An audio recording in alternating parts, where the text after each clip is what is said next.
자, 이번 주 강의를 시작하도록 하겠습니다.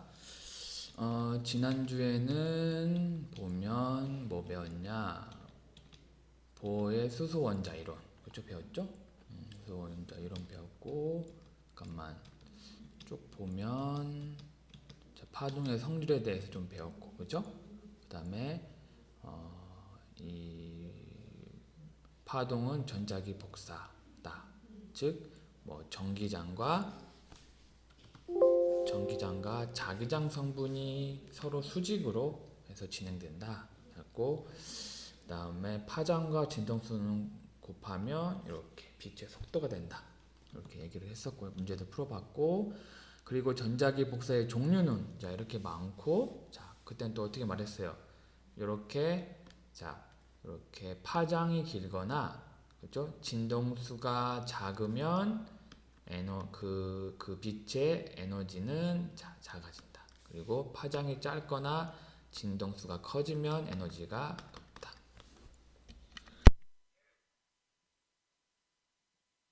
그렇죠? 그래서 이쪽은 자 에너지가 크죠. 이쪽 라디오파나 마이크로파는 에너지가 작고. 자 그런 얘기를 했고요. 자 그리고 뭐 플랑크의 양자론 뭐해서 뭐 이런 걸 했고, 양자라는 개념도 말을 했죠. 뭐 불연속적이다, 그죠? 그런 얘기를 했죠. 양자화 되었다, 그런 얘기를 했죠. 양자화. 이 양자화에 대한 개념을 꼭 잘 알고 있어야 됩니다. 양자화. 뒤에 그 우리 이제 궤도함수 배울 때 이제 양자화, 뭐 에너지가 불연속적이다, 뭐 그런 얘기가 나오거든요. 거기서 양자화라는 얘기를 좀 많이 좀 이해를 하고 있어야 됩니다. 그리고 뭐 광전 효과는 뭐냐? 그죠? 포토 일렉트릭 이펙트다. 이거는 자 빛은 입자, 즉 광자라는 것을 증명하기 위해서 한 실험이죠. 광전 효과. 자, 또 한번 또 보고. 자, 그래서 광전 효과는 자 여기 이렇게 이런 실험 장치가 있는데, 자 금속판이 있고 안에는 이제 진공이에요. 그렇죠? 그 진공해야 그 실험을 할 수가 있죠. 왜냐하면 여기가 공기로 차 있으면 빛을 가해주면 여기는 산소와 질소, 여타 다른 것이 빛을 또 흡수할 수가 있죠. 그렇죠? 진공을 해두고, 그리고 입사광은 자, 에너지 델타 E는 자, 한우라고 했죠. 그래서 이 에너지를 가지고 있는 입사광을 금속 표면에 딱 입사시키면, 그렇죠? 여기에 그 안에서 속박되어 있는 전자와 금속의 원자 핵 사이의 결합을 자 끊는데 필요한 에너지 K가 아니구나, 여기 W죠. W 워크 펑션이라고 했죠. 그리고 그 전자가 튀어나와서 하는 운동 에너지를 Ke라고 했죠. 그렇죠? 이렇게 성립이 된다. 그래가지고 입사광의 에너지는 자 튀어져 나온 전자의 운동 에너지와, 그리고 그 전자와 핵 간의 결합을 끊을 수 있는 자, 일함수 즉 워크 펑션을 더한 것과 같다. 자, 이런 얘기를 했죠. 문제도 풀어봤고, 그 다음에 보어 수소 이론에서 이제 방출 스펙트럼이라는 얘기를 했고, 이제 선 스펙트럼이라는 얘기를 했죠.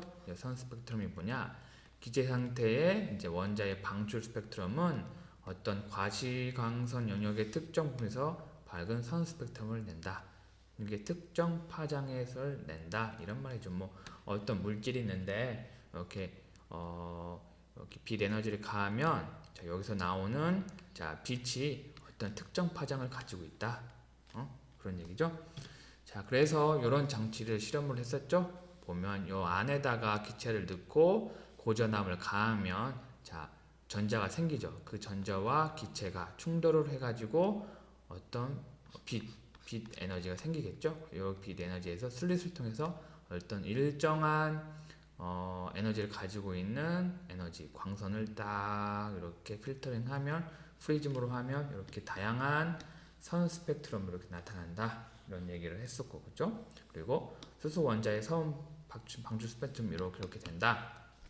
그래서 다양한 물질마다 특이한 유니크한 이런 선 스펙트럼이 존재한다. 그래서 어떤 물질인지 모르는 어떤 물질을 자 이렇게 뭐 빛을 가해서 자 선 스펙트럼을 얻으면 이렇게 어떤 결과가 나오면 아 이게 어떤 물질이다라고 판단할 수가 있다 그런 얘기를 했었죠. 자 그리고 이제 보어의 원제 모델에서 얘기를 했었잖아요. 그렇죠? 보어는 에너지를 가진 수소 원자가 특정 파장의 빛만 방출하는 것은 특정 에너지를 갖는 궤도에 있는 전자가 그보다 낮은 에너지 궤도로 떨어지면서 빛의 형태로 된 에너지를 잃는 것을 설명한다. 그렇죠? 여기가 원자 핵인데 여기가 N이 1, N이 2, N이 3인데 N이 클수록 에너지가 높다고 했죠? 높은 상태에서 이렇게 낮은 상태로 떨어지면 이렇게 빛 에너지가 방출된다. 그리고 그 각각의 N이 1, N이 3에서의 자 거기에 전자가 가지고 있는 에너지는 이렇게 이런 식이 된다. 요 N은 자 주양자수다. 자 주양자수는 뒤에서 말을 할게요. 양자수 말할 때. 자 그래서 뭐 이런 얘기를 했고 그래서 뭐 바닥 상태와 들뜬 상태 이런 얘기도 했고요. 그렇죠? 그리고 뭐 최종 상태와 나중 상태 뭐 이렇게 이런 차이로 이건 당연히 아는 거고 그다음에 여기서 이렇게 방출하면 높은 곳에 낮은 곳에 방출하면 이 크기가 이렇게 된다. 그 델타 E는 이렇게 이걸 주의하라 그랬죠? 왜냐면 요 앞에 마이너스가 있기 때문에 요 최종과 마이너스를 최종과 처음 상태를 빼면 이렇게 이게 뒤바뀐다. 그런 얘기를 했었죠? 자, 그래서 뭐 이거는 뭐 당연한 거고, 그렇죠? 이렇게 뭐 NF 뭐 파이널 상태가 해서 처음 상태 즉 1에서 뭐 2 뭐 이렇게 뭐 되면 뭐 이렇게 뭐 라이만 말만 파센 브라켓 뭐 이런 게 됐다. 요거 얘기하는 거죠. 요거. 네, 그렇죠? 여기 뭐 7, 6, 뭐 7에서 2까지 떨어지고 뭐 6에서 2까지 떨어지고 뭐 3에서 2까지 떨어지면 요 차이를 발목 계열 뭐 그죠? 등등 파센 브라켓 이렇게 얘기를 하는 거예요. 자 말이 좀 빨랐지만 복습을 한 거니까 그래서 뭐 계산도 해봤고 그리고 전자의 이중성 얘기했죠. 뭐 드브로이라는 사람이 뭐 광파가 입자의 성질을 가질 수 있다면 전자의 파동 성질을 가질 수 있다고 생각을 해서 드브로이는 원자의 전자를 어떤 스탠딩 웨이브로 간주했다. 그죠? 스탠딩 웨이브는 어떤 두 점을 딱 고정을 시키고 요 일정한 자 여기 일정한 간격을 가지고 이렇게 진동을 한다. 그죠? 그래서 이게 마디가 존재한다. 그죠? 마디가 존재한다. 그래서 진동수가 증가할수록 마디가 이렇게 증가한다. 그래서 한 줄에는 특정 파장 한 가지만 존재한다. 그래서 이렇게 얘기를 했었잖아요. 자, 전자가 수소 원자 내에 정상파처럼 행동한다면 파장은 정확히 궤도의 원주와 일치한다. 파장 이렇게죠. 여기가 노드죠. 노드 이렇게 노드. 가지고 자 수소 원자 내에서 파장은 정확히 이 원주 내에서 이렇게 이동을 하겠죠. 그래서 자, 2파이R 이게 원주잖아요.는 자, n은 뭐 여기 주황자수겠죠. 여기 파장 곱하면 이렇게 이런 식이 된다. 그래서 뭐 이렇게 양자화돼 있다. 그래서 이런 얘기를 했고, 자, 다 했던 거잖아요. 그 다음에 우리 양자 역학에 대해서 자, 공부해 보도록 합시다. 양자 역학, 즉 보어의 이론이 좀 더 설명해주지 못하는 것들이 좀 더 발견됐어요. 그래서 그거를 설명하기 위해서 양자 역학이라는 개념을 적용을 시켰습니다. 자, 어떤 걸 볼까요? 자, 잠깐까지는 뭐 복습하는 거였으니까 좀 빨리 나갔는데 천천히 한번 나가 볼게요. 자, 그래서 자, 이게 어려운 부분이니까 꼭 복습을 꼭 해야 돼요. 알았죠? 눈에 보이지 않는 것을 자, 어떤 이론으로 인해서 우리가 공부를 하는 거기 때문에 복습을 꼭 열심히 해야 됩니다. 자, 봅시다. 이제 자, 보어의 이론은 자, 이런 자, 헬륨, 자, 이런 리튬 원자와 같이 둘 이상의 전자를 포함하는 자, 원자들의 방출 스펙트럼은 자, 설명할 수가 없었다. 그렇죠? 그 보어는 수소 원자에 대해서만 얘기를 했잖아요. 수소 원자. 그렇죠? 그렇죠? 전자 하나. 근데 헬륨과 리튬은 뭐 그죠? 전자가 둘 이상이기 때문에 이런 방출 원자들의 방출 스펙트럼을 설명할 수가 없었어요. 그래서 자 봅시다. 어떤 자기장을 걸었을 때 수소 원자 방출 스펙트럼에서 왜 여분의 선들이 나타난가를 설명하지 못했어요. 그러니까 스펙트럼이 이렇게 쭉 있는데 자 아까 여기서 말했잖아요. 자 어딨냐, 여기서 이렇게 전압을 걸어가지고 이렇게 스펙트럼이 딱 나왔는데, 이렇게 나왔는데, 여기다가 이렇게 자기장을 걸었어요. 플러스나 마이너스. 근데 어떤 건 이렇게 휘고 어떤 건 이렇게 휘었어요. 그래서 요거를 그때 당시는 설명 못했어요. 저기 잠깐만 끊고 할게요. 네. 잠깐만 중지할게요. 네, 다시 시작을 할게요. 자, 어디까지 말했지? 자, 여보세요? 여기서 기체를 채우고 고전압을 걸면 전자가 생겨서 기체와 전자가 충돌을 해서 이렇게 에너지가 나온다고 했죠?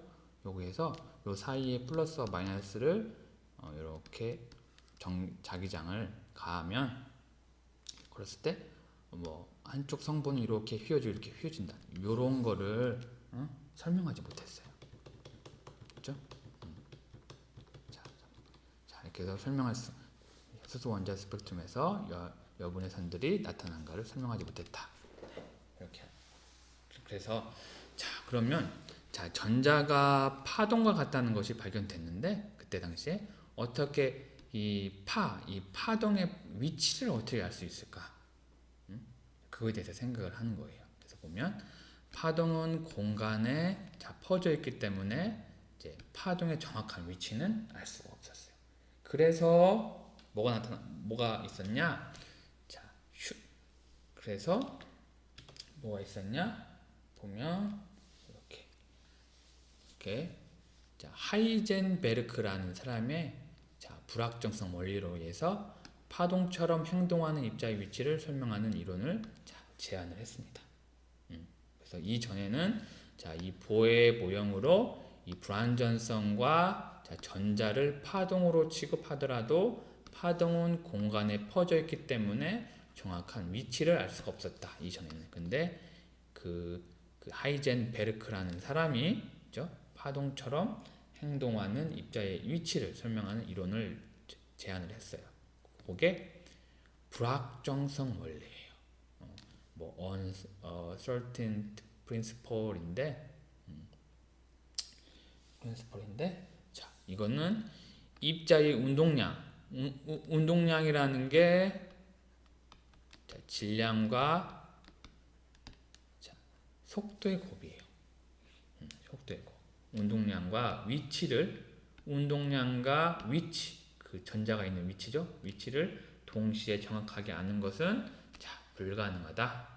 그래서 델타 X 곱하기 델타 P는 4분의 파이분의 H는 크거나 같다, 이런 식을 하이젠베르크의 불확정성 원리라고는 하는데, 봅시다. 이건 뭐냐? 하이젠베르크의 불확정성 원리에 따르면 전자의 위치와, 그러니까 궤도죠, 운동량을 정확하게 기술할 수 있다고 보험 모형이 가능하지 않음, 이런 얘기를 하는데, 이 하이젠베르크 불확정성 원리에서 이런 식이 있는데, 요거에 대해서 아마 책에 조금 더 자세하게 나왔을 거예요. 그래서 한번 책에 대해 좀 읽어보세요. 네, 그렇죠? 이런 불확정성 원리라는 개념에 대해서 조금 깊게 들어가면 어렵고 그렇긴 한데, 책이 간단하게 나와 있거든요. 그래서 좀 한번 읽어보시고, 요런 게 있구나, 이런 정도로 알고 있었으면 좋겠습니다. 네, 그리고 그래서 슈레딩거라는 사람이 전자의 입자성과 파동성을 어떤 수식으로 풀어서 나타내었어요. 그래서 이제 슈레딩거 방정식이라는 말이 이제 있는데, 이 슈레딩거 방정식은 전자간은 이런 소립자의 거동과 에너지를 기술하는 수학적 식이에요. 수학적 식.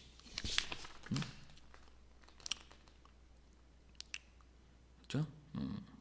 그래서 이런 것도 뭐 엄청 어려운 식과 뭐 이런 개념들이 많이 있는데 우리는 그런 걸 다 알 필요는 없고 뭐 이런 슈레딩거 방정식이 있는데 이 슈레딩거 방정식은 어떤 질량 m인 입자의 파동 성질을 어떤 파동 함수로 표현을 했다. 응? 이거를 이제 푸사이라고 하죠. 푸사이 이걸로 표시를 했는데 파동 함수의 푸사이 자체는 뭐 물리적 의미가 없는데 푸사이의 제곱은 공간상의 어느 지역에서 전자를 발견될 확률이다. 요 정도만 우리는 알고 있으면 돼요. 확률이다. 확률. 자, 그러니까 중요한 건 슈레딩거 방정식에서는 질량 m인 입자의 파동 성질을 파동 함수로 표현을 했다. 즉 푸사이로 표현했다. 파동을 푸사이로 표현했다. 그래서 이 푸사이의 제곱은 공간상의 어느 지역에서 전자를 발견할 확률이다. 이게 중요한 거예요. 이 입자라는 말에 이제 전자겠죠?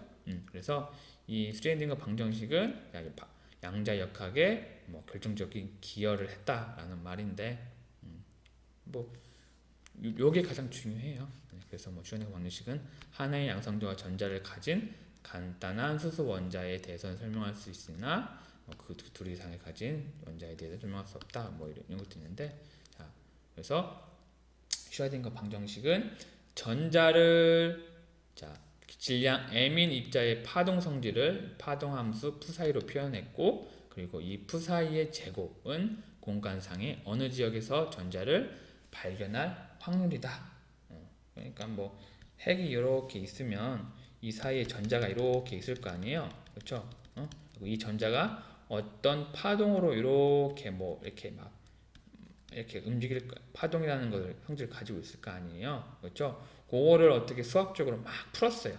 막 풀었더니 요 푸사이의 이 제곱이라는 게 이 전자가 이 공간상의 어느 지역에 전자를 발견될 확률이라는 의미를 이렇게 도출을 시킨 거예요.